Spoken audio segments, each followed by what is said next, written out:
because this webinar will be recorded.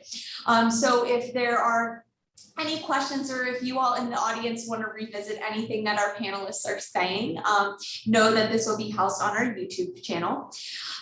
So to begin, just to start, I'm actually going to share my screen and just go through a couple of other things that we have going on within the Career Enrichment Network. So our presentation will begin soon, and I'll introduce the panelists.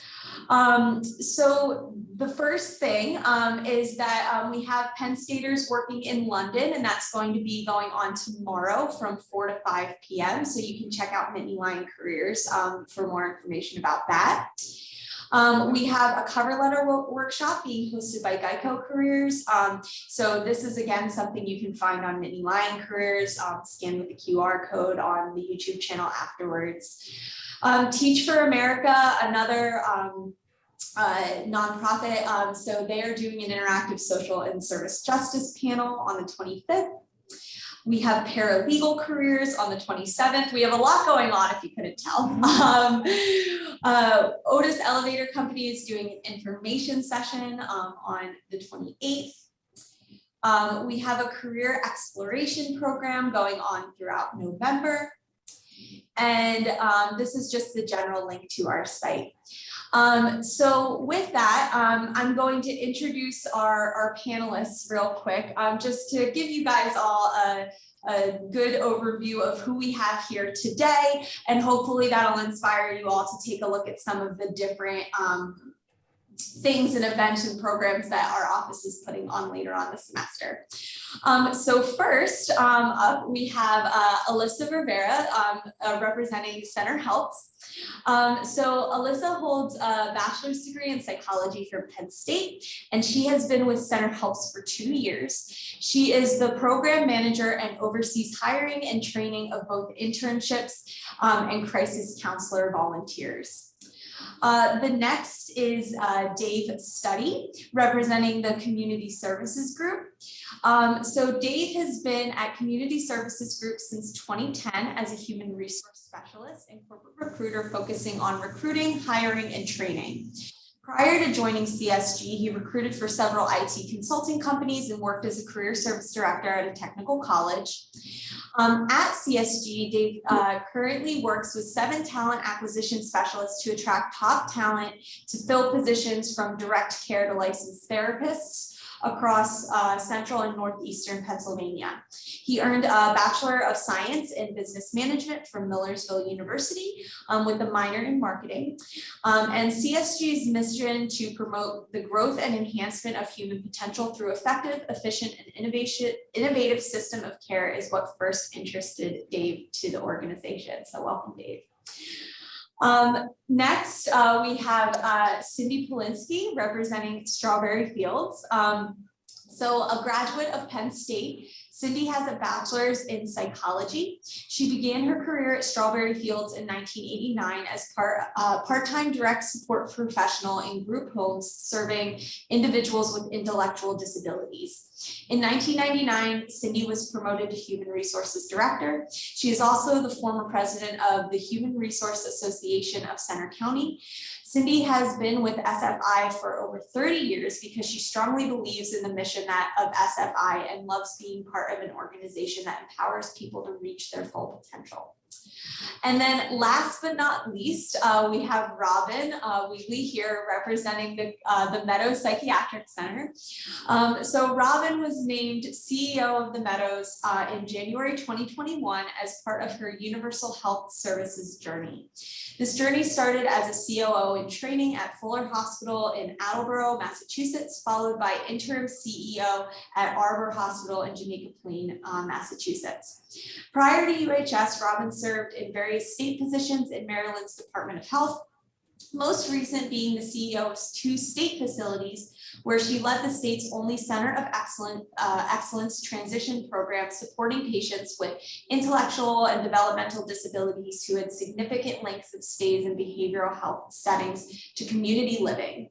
Robin received her master's degree in forensic psychology from the John Jay College of Criminal Justice in Manhattan, New York, and her bachelor's degree in psychology and sociology with a corrections concentration from Towson University in Maryland. So with that, I just want to welcome again all of our panelists today.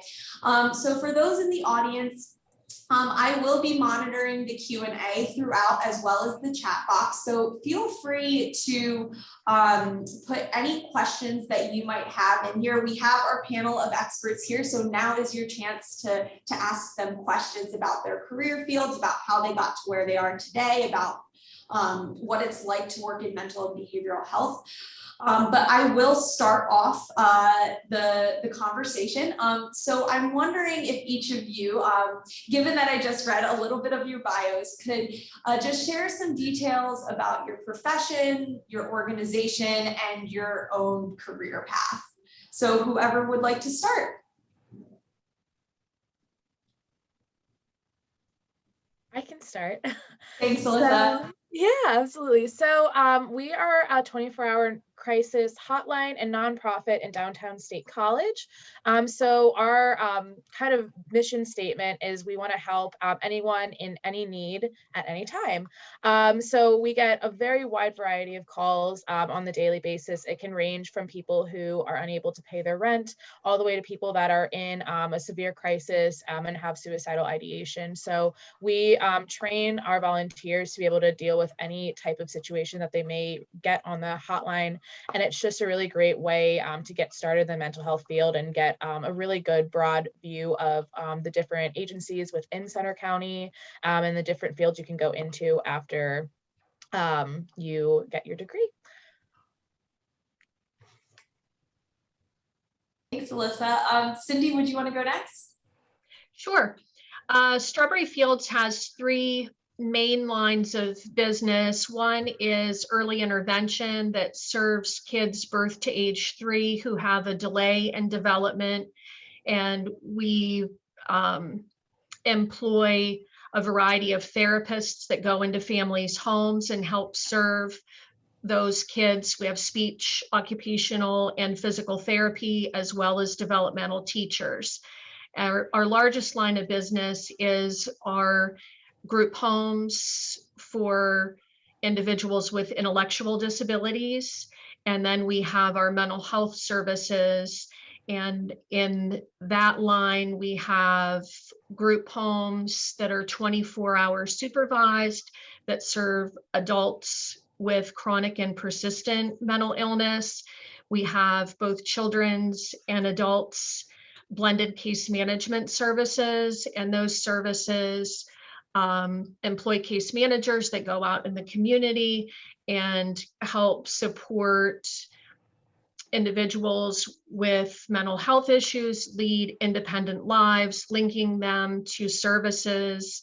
And actually, our staff really work with everyone that you see on this panel, you know, in one form or another. And I think you'll find that with a lot of mental health services and a lot of human service agencies within Center County and beyond, that we do all know each other. We know the services that each other provide and how to link people with the supports that they need to maintain success in the community.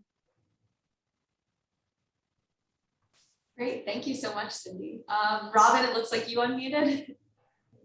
Sure. So the Meadows Psychiatric Center is an inpatient behavioral health hospital, and we have 119 beds for which we serve the community at large with their inpatient needs. And so we're about on a 50-50 split of children and adolescent beds and adult beds. We sit on a 52-acre campus that is more of a cottage unit-based setting than a one-building hospital setting that most people think of. And so with that, we're able to really develop individualized milieus for the patients and their needs based on not just their age, but their presenting complexities, where they are in their mental health recovery stages, and where they're going and discharging to. Sometimes the lengths of stays can be very short because that's all that's necessary, and the needs in the aftercare planning are set, and sometimes they can get a little long because of the complexities of their illness and or because of the complexities in the community with resources being available and getting that discharge and aftercare plan right. So I totally echo what Cindy said as far as us, all working together. People start in one spot and grow to another and move and grow into a different space and place. And at various times they need various services. So highly recommended that you don't burn any bridges, right? Because we are all one human services network, especially in closer closed communities. And so we work well together, I believe. Yeah. Thanks, Robin. David? Yeah, I agree. Don't burn those bridges. We all do know each other. If I don't know Cindy or Robin or Alyssa, there's someone at my company who does. The Community Services Group, we're actually excited. Next year, we're going to be celebrating our 50th year of service to individuals. We are based in 19 counties in central and northeastern Pennsylvania. We're broken down into 4 centers of excellence. We have mental health treatment for adults and children. We have mental health services for adults. We have intellectual and developmental disability and autism services for adults. And also autism services for children under our IDD services. We also, did I mention mental health treatment? I think I lost track already. Oh my gosh. It's late in the day and I'm on my 3rd coffee. So we have mental health services, we have IDD services, we have mental health treatment services for adults and children. And then we also have what we call our business operations, which is HR, fiscal services and IT, anyone that supports the folks that are providing the services, that's our business operations. We were founded back in 1972 in Lancaster County, and we have grown into those 19 counties. As of last year, we continue to add programs.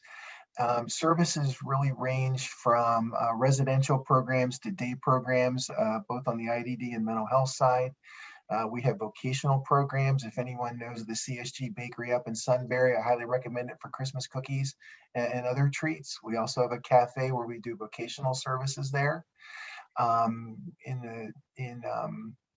It varies depending on location, what services we have. Basically we hire folks from direct care through those leadership positions to providing the day services.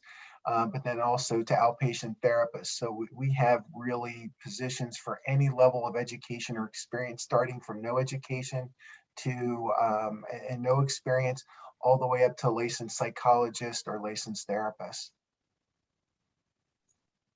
That's great. Thank you all for the overview of your organizations. I see we had one question come in the chat, but before I get to that, I think it would be helpful to know why each of you decided to pursue a career in mental and behavioral health. So whoever wants to start. Well, mine's probably the shorter answer, since you guys are all really in the field compared to what I am. With having a management and a recruiting background, I was honestly looking for something different 11 years ago. Wanted to get out of the IT rat race and give back to the community. I was tired of, it just being about, I hate to say making money, but that's really what it was. But I was working all the time, and I wanted a better work-life balance with a company that really cared about me. And I honestly found this job, I hate to say, looking one night at midnight, and I applied, and that's how I got into human services. And I really got hooked once I interviewed and especially got started, because, we live for our individuals here. And even though I'm in HR, I still get to meet the individuals. I still get to support the people that take care of the individuals. And I have really a great team. I think a great community here at CSG. So that's kind of why I've stayed in it. But, for me, I was looking for a change, but they kind of hooked me and turned me into a social worker, is what I tease my boss, even though I don't do the social work. But, it is a calling, and you're in it for the individuals, not yourself. So, and that's the reason I've stayed, because when you see someone move home from a program, or a child get adopted, things like that. That's why I'm here. Yeah, so I'll reverse the order. I'll go next. So way back when, a long, long time ago, it was all about purpose and passion for me, right? I think that'll get echoed along the trails of where you end up that you're happy. And fortunately, I started there, right? So I knew I wanted to work with people, and from the very beginning, even in undergrad as an intern, found the right internship that got me hooked into just working with people of especially complex needs. So working with people who were in jail that needed to get temporary guardianship to their children so that their children could register for school. Kind of started that forensics look for me. But it was about helping people, and got a little bit of the paralegal side. And then I moved into another internship with working a hotline, as Alyssa mentioned, for parents who were abusing or threatening, feeling like they were going to be abusing their children, and how to broker resources for them in the moment, and how to broker resources for them in the longer term.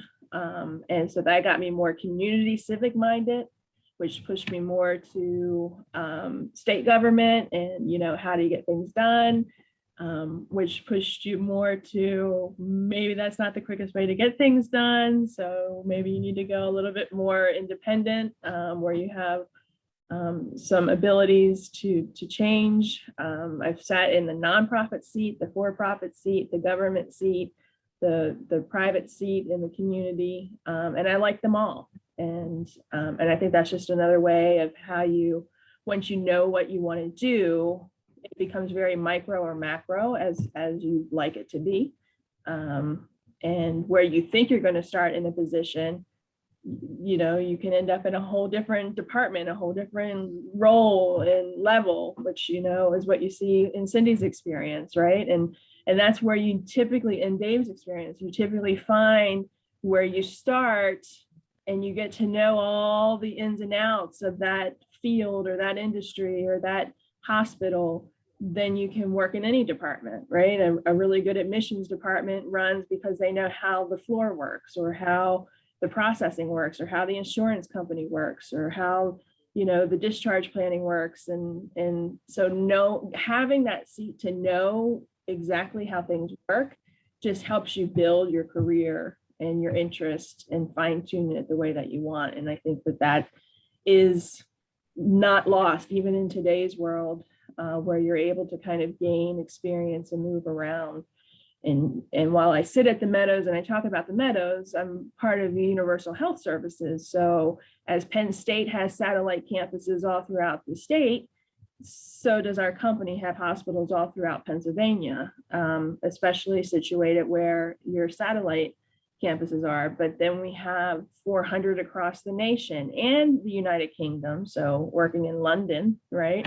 And Puerto Rico, right? So it's about, you can go small and dig deep in your roots and become mayor and governor, right? In a local town way, or you can get nationally expanded with these very transferable skills. So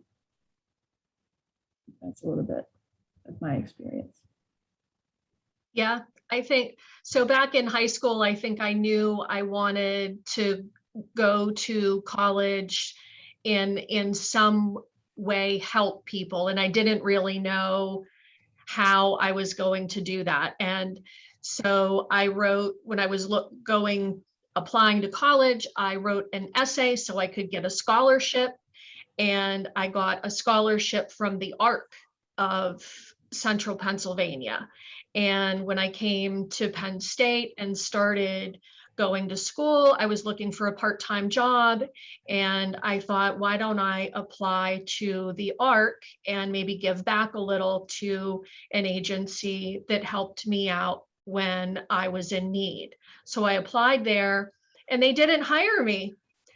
And I know, can you believe it? I believe it, Cindy.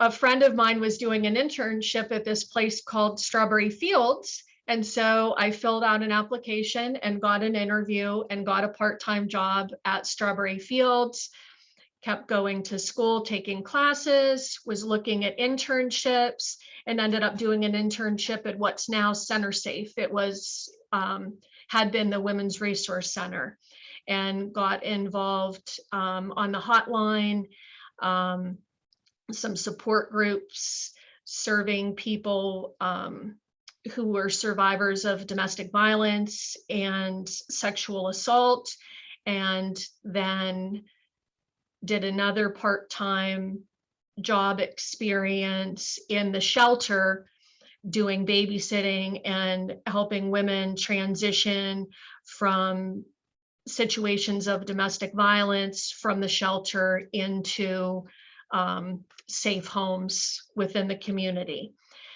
Fast forward a little bit, I then stuck with Strawberry Fields, was working part-time in one of the group homes that serves people with intellectual disabilities, took a manager role within the company for a while, and then by 1999, transitioned into human services or into human resources. And I'm not sure, like David, I would have wanted to be a recruiter for, say, a manufacturing company or something like that. I really am inspired and driven by helping place people in jobs that are helping people. And I take a lot of pride in trying to match a potential employee in a particular home or a case management position where I know they're going to do a good job really helping and supporting those individuals reach their full potential. And sort of once you get bit by that bug, it's hard to go back, I think. And that's why, I may have moved around a little bit.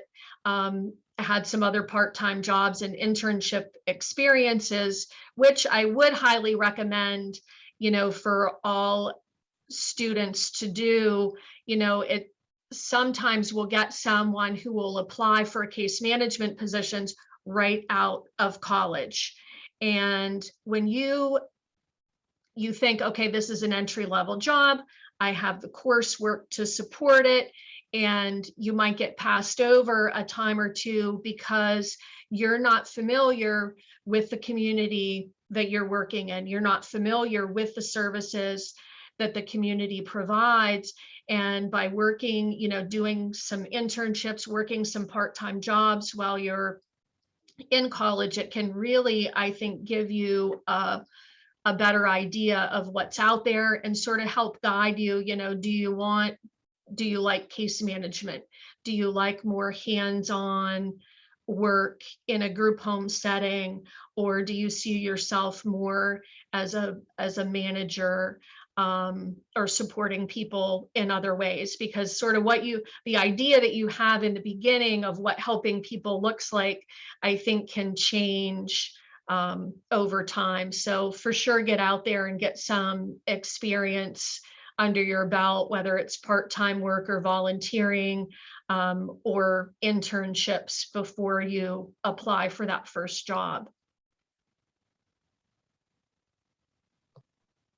Yeah, so I definitely want to echo that. Probably the best advice I could give someone who is in college and maybe isn't exactly sure what path to take, because there are plenty of different options in the behavioral health, mental health field, is to get as involved as possible, which kind of connects back to how I got involved in the nonprofit field. I was in my junior year of college, and this kind of relates also to the chat question, and I was doing a bunch of labs, and I was trying to decide between the more clinical side versus counseling versus research, and seeing which side of psychology really fit with me and my beliefs and what I wanted out of a career. And so my friend told me about Center Helps and how they have a really great opportunity to volunteer and kind of just get your hands on experience with counseling and working with clients and dealing with a lot of those really awesome, beneficial skills that you learn, but also the hardships that can come with working with clients that are in crisis, which has its ups and downs quite a bit. So I applied and I got a position as a volunteer there, and I worked there for about a year. And then I applied to be a trainer on our hotline. From that experience, I really enjoyed teaching and, kind of bringing people on to the hotline. Another thing that was just really eye-opening to me is I did a lot of small volunteer work throughout high school and college, but once I was really in the nonprofit environment, I realized, and it kind of was like a light bulb moment for me of, wow, I really care about people, and this job allows me to serve them and allows me to connect them with life-altering resources, like getting someone food for a year, or connecting them with housing resources so they don't have to, evacuate their house. They can actually get caught up in their rent and stay where they're living, or ensure that they have childcare and don't have to quit their full-time job. And it's just really rewarding to be in the nonprofit side of psychology, although it wasn't exactly what I was going for. And then I applied to be the administrative coordinator here first, and then I was recently promoted to the program manager position. And I just really like it, kind of like what David was saying about that work-life balance, and then also just having a really strong team that support you. And even though we're dealing with people in crisis or going through very serious mental health issues, we are able to support each other through that. And that's just something that I really fell in love with this work. I also really love working with the different agencies in Center County. It's a really well-connected county, and it's more connected than I think a lot of other counties are lucky enough to have. So just working with the different agencies has also kind of made me feel really supported in this position. Thank you all for those responses. I really appreciate it. It looks like we had a couple questions come in the chat. So the first one is, did any of you participate in undergraduate research? And if so, what type? And do you feel like research is necessary to get to where you are in your current career? But I also kind of want to expand that to ask, if not research, what other types of experiences are necessary to get to where you are in your current career, which I think you all touched on, but if you could explain a little bit more. So I was a psych major. So yes, I had to do research, and do I believe it was necessary? Yes, I believe it was necessary for the grade. So, follow the curriculum and be a good student. It was on birth order. So did it help me with where I am now? No, I was an only child. It was interesting to me. So, first, second, third, middle, last child kind of study. But it gives you those organized skills of critical thinking and how to test a theory. And those are very transferable to things that you'll do outside of research if that's where you go. And it will definitely get you interested in research if that's where you want to go to. And putting together your own panel. But I think similar to doing research is exactly what we're talking about through internships and, kind of knowing your resources and researching what's out there and what's available and how things work. Because while it may change slightly from one agency to another, for-profit, nonprofit, or even within the same realm, the situations are the same as far as high demand of need with, not as much resource available. And so how do you garner and broker and negotiate and collaborate and all those things that really do transfer well to any position that you're going to hold, or appreciate other people's positions that you might not hold. And I think that's very helpful. So how do you get there? It's about, giving us a call, and I'm sure you'll share the information on how to find internships and volunteering experiences within us. But then, doing a little bit of research about what kind of human services field you might want to get into. If it's more population-based, child and adolescent or adult, if it's mental health, if it's intellectual disability, if it's addictions recovery, if it's social determinants of health are very big focus right now, which have always been. We just called it something different. Now that's the trend. So any position that you hold in healthcare, again, and I can speak very largely from a hospital setting, whether you're working in our business office in billing and funding the services and working with funders and payers, or you're working with the admissions and how to get people in and looking at, who's appropriate and do they have everything that they need, and working through an inpatient stay, working to feed them, working to make sure the hospital's clean, the facilities are well kept. I mean, it's endless in healthcare. So you might start in one and work your way through others, which makes you a little bit more well-rounded. Yeah, so going off of that, I kind of mentioned it a little bit, but in my undergrad degree, I did 2 different research studies, and I was a research assistant for both of them. The first one was a generalized anxiety lab, and I feel like that was beneficial. Just even if you're not going into the research field, it's good to know how they come up with the treatments, what work and education goes into developing different treatments and understanding why they and how they are implemented was really helpful. And also I got a general understanding on the different disorders and what diagnostic criteria and how to diagnose it. So I was doing a lot of screenings for people to see if they were even eligible to participate in the study with the symptoms that they were experiencing. And that was very helpful for then coming into the mental health field on the more counseling side, to just understand that work that goes into it, so that when you're actually implementing it, you kind of have a little bit of a knowledge and background on it. So I felt that was helpful. Additionally, I did my own research study. So I was actually giving out surveys, collecting the data, and then I was analyzing it, which, as fun as it really helped me decide, do I want to do this for the next 30 years? And can I sit down at a desk and, plug in the numbers, look at the different data, go back to the drawing board, write up the paper, do the literature review. And as much as I liked certain aspects of it, I really learned a lot about myself and where I didn't like it. And it kind of helped me make decisions later in life. And I think having that experience in an undergraduate career and having that ability to, decide, is this what I want to do? Is this not what I want to do? Was really helpful for me during that time in my life. No matter what, I think if you're ever planning on going to graduate school, any type of internship, volunteer experience, or research experience is very helpful.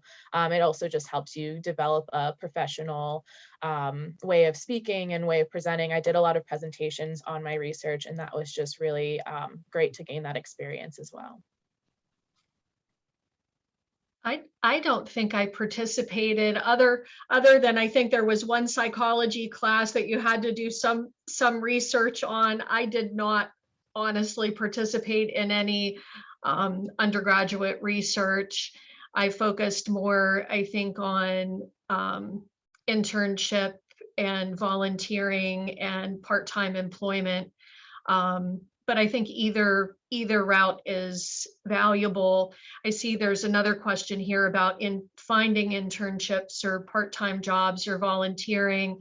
One thing that you could do is go on the Center County United Way website.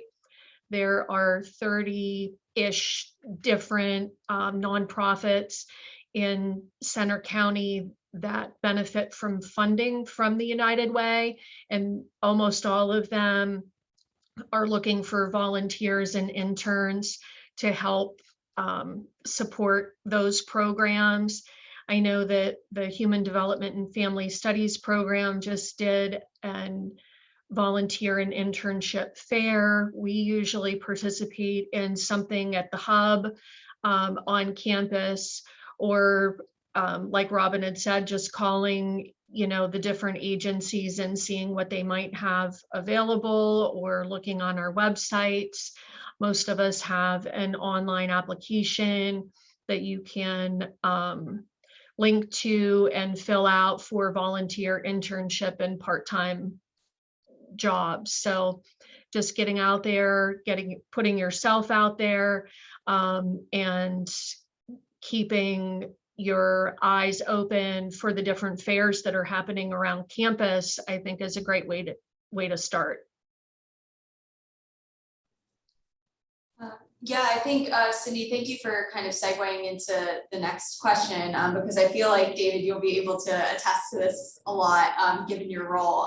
So the next question was, how should one go about finding internships or part-time jobs, volunteer work, research, all of those different types of experiences that can help bolster your resume when you do go to apply for whether it's a job or a graduate program, something like that. So David, if you don't mind, we'll start with you for this one. Sure. Well, I mean, for us, for internships, we have an internship site where you can apply. And we also have a number that you can call for information about where our internships are being offered for the particular semesters. I think you can also mention the United Way site. I mean, every county site has a list of providers, and you can go see, the providers in your local area and then interface with them, asking about internships, things like that. Or if you're, this Penn State definitely has, career fairs. I was just at the one at the Harrisburg campus a couple of weeks ago, where we hopefully picked up a few interns. It definitely helps. A lot of our positions do require some experience, and even though they're unpaid internships, we are able to use that experience towards the requirements. It also, somebody mentioned it, Alyssa, I think it was, how to be professional and how to work within an environment. If you just put this out there, if you have not been around people with disabilities or with a mental health diagnosis, and you're not used to working in that environment, it's a good chance for you to experience that and understand what it's like in a safe and secure environment where you're always going to be with somebody, to understand, did I make the right choice? Is this an environment I want to work in? We have had people, I just talked to one of our talent acquisition specialists today, lasted one day in a direct care position. We're not sure what went wrong, but the individuals maybe had a bad night. They just may not have been the right fit for them. But this allows you to understand, hey, I'm making the right decision here. It might not be the last position you ever have, or maybe you'll be working with folks with IDD in your internship, but maybe you want to do mental health. But it lets you get your feet wet, So I mean, as far as we do, you just have to apply. We have a wonderful internship coordinator. It used to be me, it's not me anymore, who, reviews your information and, contacts you to talk about what we have available in the area where you're looking. Yeah, and I think the only thing I would echo on that is the, internships are a little bit more suitable to your experience and your requirements and needs, where volunteering sometimes is more suitable to what the organization needs and the agency needs. And then sometimes you can kind of marry the two and really kind of get out of it what you want. So I would just encourage really frank conversations. And you might not know what you want, but I think what you're hearing across all these very different settings is, people want to hear from you and understand what you're looking for. And if you don't understand what you're looking for, you can say that, and we can kind of help guide you to get there. So whether, there's a formal internship page or, link or application, or you go through the HR side or contact me on anybody's websites and just ask the general question about, how can I gain more information, then we would route that appropriately.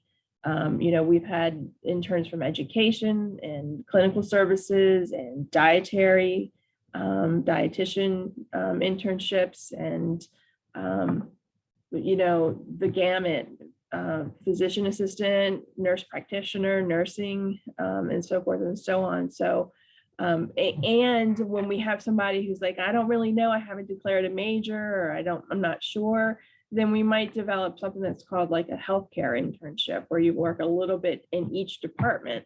So you can kind of figure out what it is that you might want to do.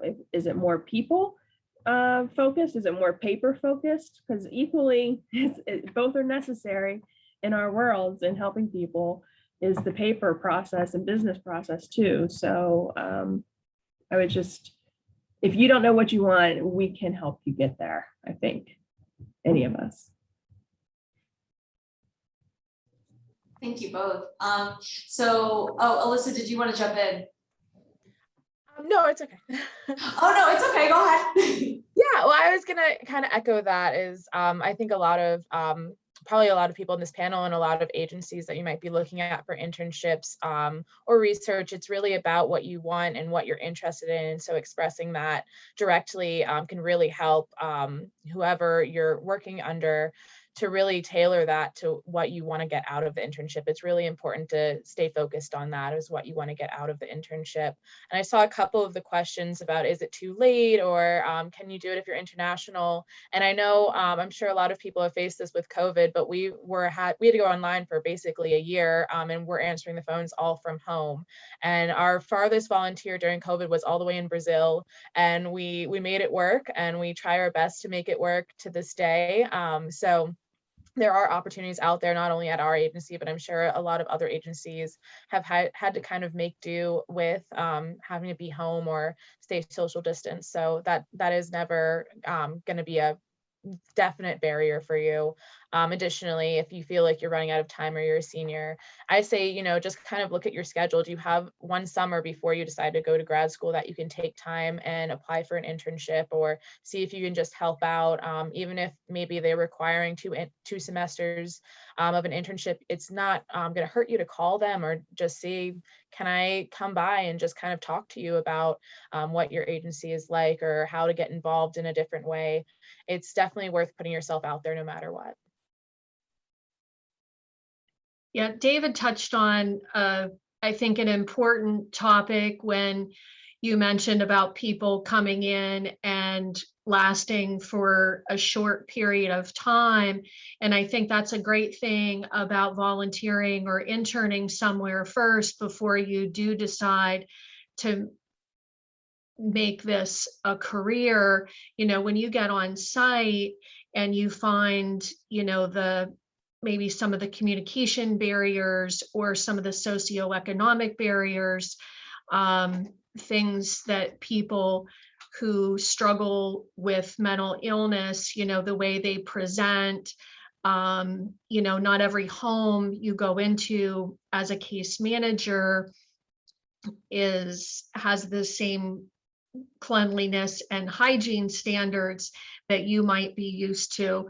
Our case managers are going into homes and there are bed bugs, there are other unsavory parts of the job that you may not be thinking of when you're in that classroom setting. So really, getting to know what it entails, fully working with someone with chronic and persistent mental illness, maybe repeating the same problem over and over again. You have sort of this idea that you might be a therapist and you're sitting across from someone and helping them work through a problem, and they go away happy and renewed and go on with their life. When you're working with people with chronic and persistent mental health issues, that's not always the case. Sometimes these people are in need of lifelong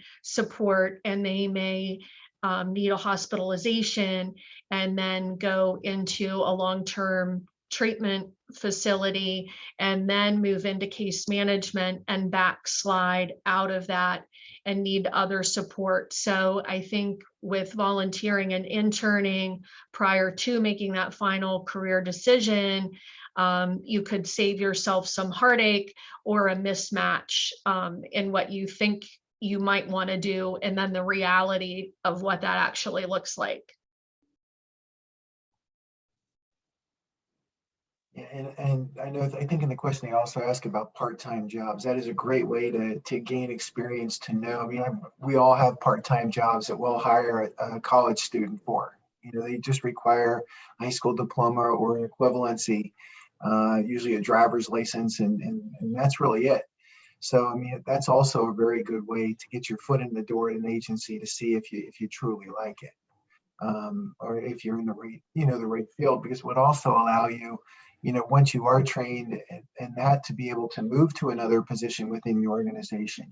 For us, once you're finished with your probationary period, which varies, but you could transfer into another role to see if you like that as well. Now, we prefer you not hop all over the place, that you gain some stability and especially for the individuals, but it does give you the opportunity to gain different experiences. And, for us, we do have those bachelor's level, the master's level that you can, transfer into. I'm sure everybody has those, but that's another way to gain experience and get paid. That's probably the best part. Yeah. And I think as an added benefit just to the paycheck is a paycheck with a purpose, right? So testing these careers out now, you'll know, but there's a lot of benefit too in going through training programs, right? And I know we have a pretty robust training, 40-hour on orientation, and then it just keeps, escalating from there. But you're going to get a lot of experience through the training process of the soft skills of a job, as well as the direct skills of a job. So customer service and how to be observant, how to de-escalate, how to, be a team player, how growth and development works within the employee experience and the patient or the consumer experience, participant experience. And, a good participant, patient, consumer experience is a good employee experience. And I say this all the time, and a good employee experience it provides that for who you're serving. And supporting. So it's very symbiotic, and that goes anywhere.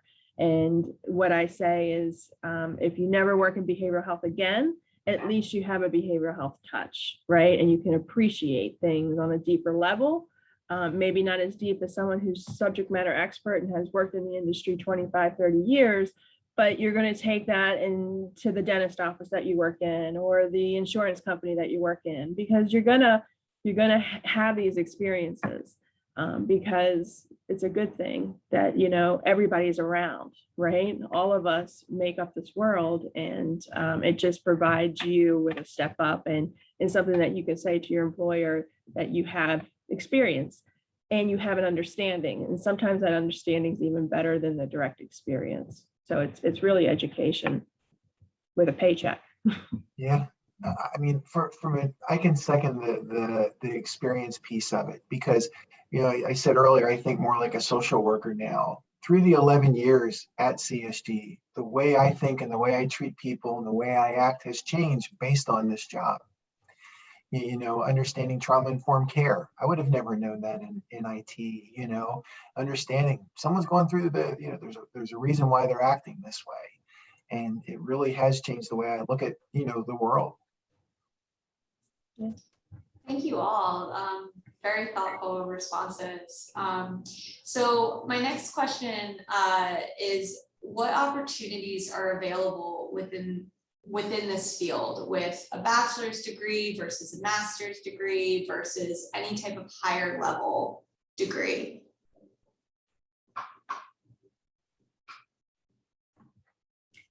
So I can speak on behalf of the Meadows and UHS agencies.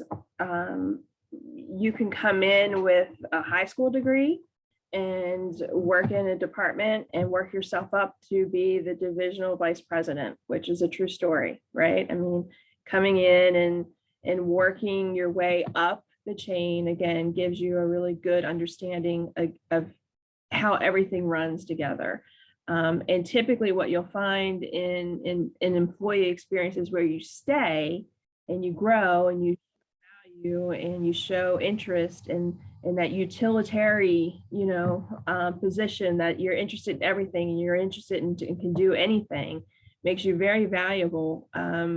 there's always this opportunity for tuition reimbursement, or an employer wants to put you through to get your certification in HR or IT, or send you back through for coding, for medical records, you know, because you don't have to come with the skills necessarily to go where you want to go, because once you show your value to the employer, they're going to want to give you and your growth and development plan as an employee what you want to grow and do.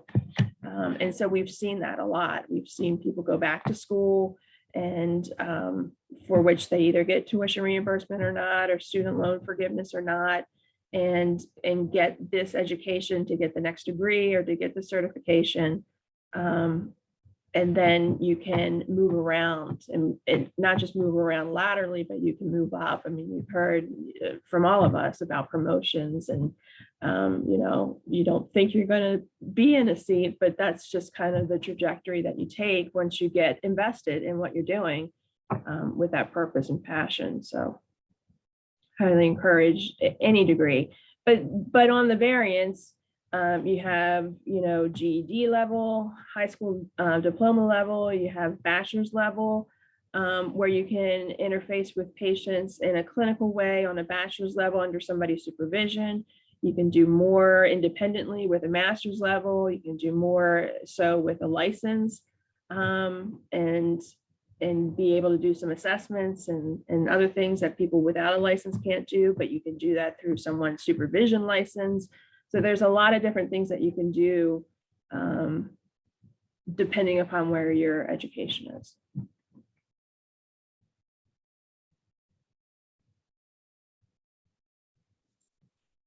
That was very thorough, Robin. Thank you so much. Does anybody, do any of our panelists have anything else to add? No? Robin, you just hit the nail on the head there. That was great. Thank you so much. So I know we're coming to honestly the end of our time together. So to close everything out, I'm wondering if you all have a piece of advice to give for students and the students in the audience who are considering a career in mental and behavioral health.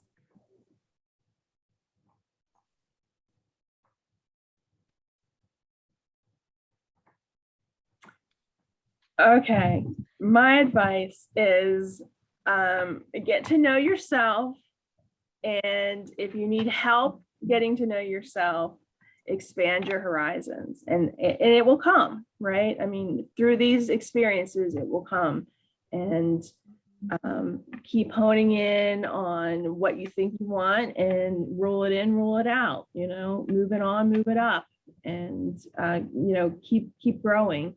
Because whether you stay in the same position, as I say, welcome to the last first day, when I welcome people to orientation, welcome to your last first day on the job, right? You never know, it could be, right? That last first day, you don't know with a company, right? But just keep knowing that, get what you want, because that's what makes the best employee, a happy employee, one who is being fulfilled. You've heard all of us use the reward word, right? It's reward for us to do what we do. And so just keep finding that, find that for yourself. I think just two things, you know, make sure the company you find works for you. Make sure the culture is a good fit for you. It'll make your life so much easier, and you'll be a lot happier. And the second thing is be willing to put the time in. You know, most of you are not going to run a program directly out of college. You know, start doing direct care and work your way into a case manager role, or, you know, into a supervisor role, and then, you know, an assistant manager role. You know, put the time in, get that experience under your belt. It'll help you in the long run, and it'll make you more successful in your career. Yeah, I would say, one, value yourself, and know that you do have the skills. You've gone through the education application, you put in the work. And if you are nervous about applying to a job or starting a volunteer opportunity or internship and you don't know if you're good enough, it's okay to talk to them, make sure it's a good fit for yourself, but also believe that you can overcome it and do it. I was very nervous when first applying to my first either research position or internship or volunteer position, but once you get started and you really connect with the job, it's all worth going after what you want.